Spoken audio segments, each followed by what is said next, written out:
Hi, this is John Wells. I'm again at a home inspection with Andy Consoli of ABC Home Inspections.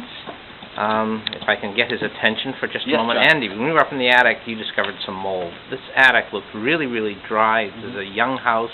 Sure. It looked in perfect condition. It was well ventilated, or seemed to be.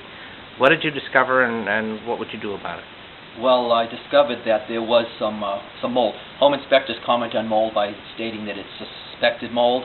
We're not testing it, so a laboratory would confirm. But what appears to be mold in the attic is growing on the sheathing. We have some gray mold and some white mold on the sheathing.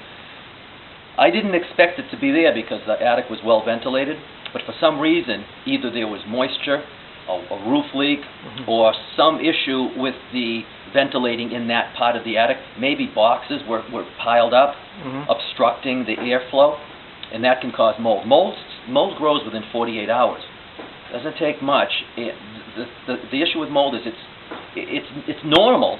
Every house has mold. We just don't want the mold to grow. Mold is in every home, and it will grow if the humidity levels rise above 60%. So we try to ventilate, we try to keep the house at a proper humidity level, and it should be fine. But in this case, something went wrong, but the remediation shouldn't be a big deal. It's easily fixable. There are folks out there who can do it, or you can do it yourself. Go online and look up mold and mold remediation. There's no license to clean mold. Anybody can do it at this point. A lot of people freak out about mold, and in reality, most mold is not toxic. There's not really. I don't even think there's such a thing as toxic mold. I think that's kind of a myth. Well, all mold has the ability to be toxic. We have thousands of strands of mold. We have over 100,000 different kinds of mold, and all mold has the potential, but only a handful is really mycotoxic. They all could be, but they're not aggressive. But we do have a handful of aggressive mycotoxic type of mold, and one of them is Stachybotrys, which we don't see too often. Right. But it's there. Penicillium can also do that. Cladosporium. There are molds. The issue is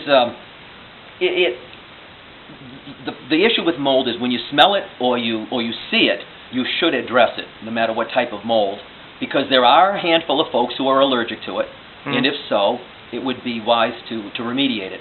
My other concern is, when there's mold, you want to understand why there's mold. So if there's mold, there's moisture. If there's moisture, where's the moisture coming from? Exactly. And so that's just an indication of something that you want to fix.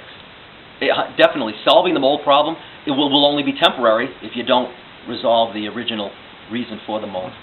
All right. Thank you, Andy. Sure.